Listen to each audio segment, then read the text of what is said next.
श्रील प्रभुपाद की। तो पिछले कुछ दिनों से हम चर्चा कर रहे हैं कि कैसे हम अटेंटिव चैंटिंग के लिए मन को टैकल करें। तो हमने पिछले दिनों में ये भी चर्चा की थी कि हरि नाम के जप में 5 एज हैं। पहला ए मीन्स अट्रैक्शन, हरि नाम के प्रति आकर्षण विकसित करना, और दूसरा था अटेंशन, और तीसरा जो ए था वो था एब्जॉर्प्शन। एब्जॉर्प्शन का अर्थ है कि अपना सब कुछ हम हरि नाम को दे दें। जैसे भगवान ने अपनी सारी शक्तियाँ हरि नाम में डाल रखी हैं, तो हमारी भी सारी शक्तियाँ हम हरि नाम में डालें, तो फिर हरि नाम हम प्रभु हमसे रेसिप्रोकेट करेंगे। सब कुछ हरि नाम को देने का अर्थ है अपना शरीर, अपना मन और अपना हृदय। तो हम चाहते हैं कि हम बहुत ही टेस्ट और भक्ति के साथ जप करें, और ये रुचि के साथ जब तभी होगा जब हमारा हृदय शुद्ध होगा और हम रुचि की अवस्था में होंगे। लेकिन जब करेंगे, हृदय शुद्ध होगा, हम रुचि की अवस्था में आएंगे, इसको हम प्रोसेस को और एक्सपीडाइट कर सकते हैं अगर हम जप को और ध्यानपूर्वक और रुचिपूर्वक करें। तो इसके लिए परम पूजनीय सच्चिदानंद स्वामी महाराज अपनी पुस्तक लिविंग नेम्स में बताते हैं कि जप शुरू करने से पहले हमें अपने मन, अपने शरीर और अपने हृदय को योजन करना, यानी कि अलाइनमेंट करना आवश्यक है। योजन का अर्थ है कि जुड़ना, कनेक्शन करना, और अलाइनमेंट अभी हम जो जप कर रहे हैं, शरीर से, मुख से हम कुछ बोल रहे हैं, मन में कुछ और चल रहा है, हृदय में कुछ और भाव है। इसका मतलब है कि शरीर को भी हम मन में जप में लगाएं, मन से कंसंट्रेट करें और हृदय से डिवोशनल फीलिंग्स दें। तो फिर हमें पूरे जप में एक एब्जॉर्प्शन मिलेगा। और इस संसार में कोई भी काम अगर पूरे हृदय से और पूरे मन से करते हैं और शरीर को भी लगाते हैं, तभी उसमें कुछ रस आता है। बिना किसी चीज़ में एब्जॉर्ब हुए हमें आनंद नहीं आएगा, रस नहीं आएगा। और केवल एब्सेंट माइंडेड, एब्सेंट हार्ट, बिना हार्ट दिए, बिना माइंड को लगाए जब करेंगे तो वो मैकेनिकल चैंटिंग हमें कुछ आनंद नहीं देती, और ना ही फिर हमारा कोई आध्यात्मिक उन्नति होती है।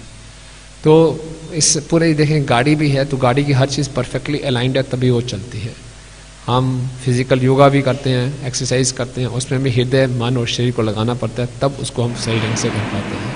इसी प्रकार से जप में भी तो हम चर्चा कर चुके हैं कुछ भागों में। शरीर को अलाइन करने का अर्थ है कि पूरे हम बिल्कुल स्ट्रेट बैठें, और जो हम ये सब चर्चा कर रहे हैं ये सब प्रैक्टिकल एप्लीकेशन के लिए है, ये कोई केवल इन्फॉर्मेशन के लिए नहीं है। जब तक इसको हम अप्लाई नहीं करेंगे तो हमें कोई लाभ नहीं होगा। तो मेरा आप सबसे निवेदन है कि इसको प्रतिदिन अप्लाई करेंगे तो बहुत अच्छे रिजल्ट मिलते हैं। जिन जिन लोगों के साथ हमने चर्चा की है, जिन्होंने प्रैक्टिस की है, उनके जप में एक बहुत ही वास्ट इम्प्रूवमेंट हुआ है। तो शरीर को अलाइन करने का मतलब कि बिल्कुल सीधा बैठना, कमर सीधी करके, गर्दन सीधा, और कंधे जो हैं बिल्कुल रिलैक्स होने चाहिए, क्योंकि अगर पोस्चर से हमारे मेंटल स्थिति में बहुत फ़र्क पड़ता है। तो बिल्कुल परफेक्टली अलाइन पोस्चर हो, और बार बार अपने जप में चेक करते रहें कि मेरा पोस्चर ठीक है कि नहीं। ये तो मिनिमम रिक्वायरमेंट है। तो सच्चिदानंद स्वामी महाराज उदाहरण देते हैं कि जैसे एक मंदिर है, उसके 3 गेट होते हैं। हमारे मंदिर में देखिए 3 गेट है, एक मुख्य गेट है, एक इस मंदिर टेम्पल हॉल का गेट है, और दूसरा आल्टर का गेट है। तो भगवान के दर्शन करने हैं तो तीनों गेटों को क्रॉस करना पड़ेगा। मेन गेट से अंदर आएंगे, फिर इस रूम का गेट खुलेगा, फिर यहाँ का गेट खुलेगा। इसी प्रकार से 3 गेट हैं, मन, शरीर का, मन का और हृदय का। तो अगर बाहर का ही गेट बंद है, जैसे आजकल बंद है, तो यानी कि शरीर ही सही ढंग से अलाइन नहीं किया तो एंट्री नहीं होगी। और उसके बाद अंदर और आने के लिए फिर मन को भी अलाइन करना पड़ेगा, तब होगा। और फिर हृदय का गेट खुलेगा। लेकिन हृदय का गेट खुलने के लिए जो चाबी है वो अंदर से भगवान के पास ही है, यानी कि जब उनकी कृपा होगी वो हमारे अपने आप को रिवील करेंगे। लेकिन हम अपने प्रयास करते रहें, इन दोनों गेट्स को खोल के हृदय के गेट को खुलवाने के लिए बोलते रहें, प्रयास करते रहें, तो खुलेगा। तो बॉडी को अलाइन करना है, बिल्कुल सीधा बैठना है, और गर्दन बिल्कुल सीधी होनी चाहिए। इससे हमारे मन को एकाग्र करने में आसानी होती है। दूसरा बॉडी अलाइनमेंट का है कि हम जो बोलें उसको सुने, क्योंकि शरीर का ही भाग है मुख और शरीर का ही भाग है कान। बोलना सुनना, बोलना सुनना। और तीसरा सही प्रोनाउंसिएशन, जिसके विषय में डिटेल में चर्चा कर चुके हैं। तो ये 3 भाग हैं बॉडी अलाइनमेंट के, सीधा बैठना, सही प्रोनाउंस करना, बोलना सुनना। मन के अलाइनमेंट की भी हम चर्चा कर चुके हैं कि मन को अलाइन करने के लिए शुरू करने से पहले हम कुछ 5-6 बारी लंबे सांस लेके छोड़ सकते हैं। क्योंकि सुबह सुबह उठते ही मन में कई तरह के विचार चल रहे हैं, तो उसको थोड़ा शांत करें और फिर जहाँ जहाँ मन भटके उसको वापस लाएं और प्रेजेंट में रहने का प्रयास करें। भूत हमारे हाथ से निकल चुका है, भविष्य के लिए हम कुछ कर नहीं सकते, अभी वर्तमान ही हमारे कंट्रोल में है। अगर वर्तमान में अपना बेस्ट देंगे तो फ्यूचर भी अच्छा होगा। तो वर्तमान में रहने का प्रयास करना, मन भटकेगा लाओ, मन भटकेगा लाओ। फिर है हृदय।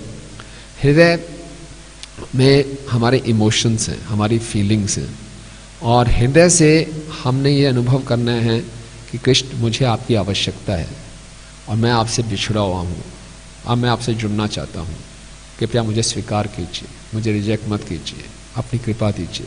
तो इस प्रकार से हृदय से फीलिंग्स लानी है। बिना जब फीलिंग्स के जब के एक एम्प्टी बुलेट के समान है, तो जब में फीलिंग्स होनी चाहिए, क्योंकि हम भगवान से संबंध बनाना चाहते हैं। तो संबंध में हृदय से हृदय का संबंध है, फीलिंग्स है।